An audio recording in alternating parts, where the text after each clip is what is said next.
సాయిరామ్. ఆంజనేయుని ఆనతి. శ్రీ ఆంజనేయ స్వామివారి దివ్య సందేశము.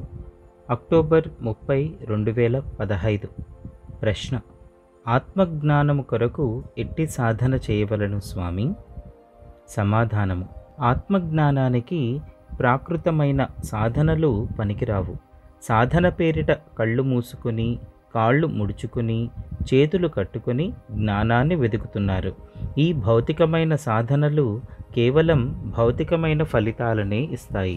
ఇవన్నీ చంచలమైనవే, అనిత్యమైనవే, అసత్యమైనవే. ఈ సాధనలన్నీ తాత్కాలికమైన మానసిక తృప్తి కోసమే. కానీ మీరు ఎట్టి సాధన చేయాలి? భ్రాంతులను వదులుకునే సాధన చేయాలి.